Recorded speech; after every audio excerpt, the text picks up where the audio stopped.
दही चिंगुड़ी।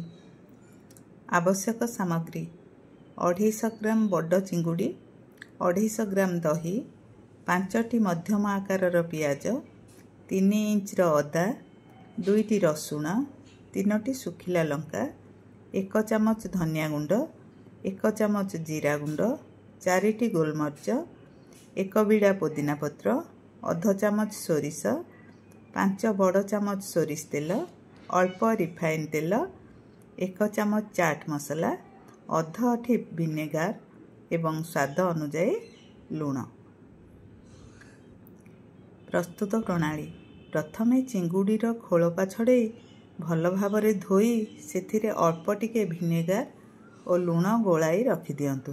तापरे पुदीना पत्र बिड़ारू 10-12टी पुदीना पत्र अलगा काढ़ी रखिदे बाकी तक बाटी सेथिरे अल्प चाइना सल्ट बा अजिनोमोटो गोलाई रखि दियंतु।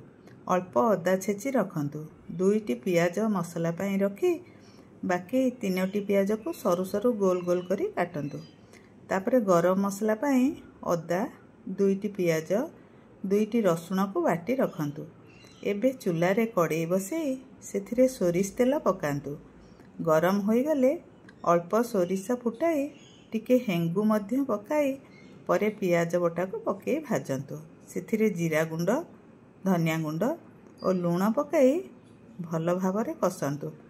मसला कसी होई गला परे चिंगुड़ी पकई घोड़े कसंतु। भल भावरे चिंगुड़ी कषा प्रस्तुत करी करेईरू काढ़ी दियंतु।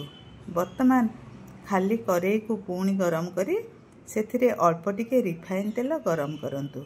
सेथिरे छेचा होइथिबा अदा और गोटा गोलमरिच पकई दियंतु। चुली लिभेई अदा और गोलमरिच बघरारे पुदीना पटा को पकई गोलांतु।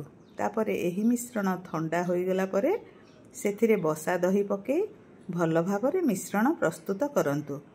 शेषरे एक बड़ चटका प्लेट बा पात्र रे चिंगुड़ी कषा को गोटी गोटी करी सजाई रखंतु। ता उपरे एही दही पुदीना बघरा मिश्रण को चारिआडे समान भावरे ढाली दियंतु। उपरे किछि गोटा पुदीना पत्र दे सजांतु। वर्तमान प्रस्तुत होई गला दही चिंगुड़ी।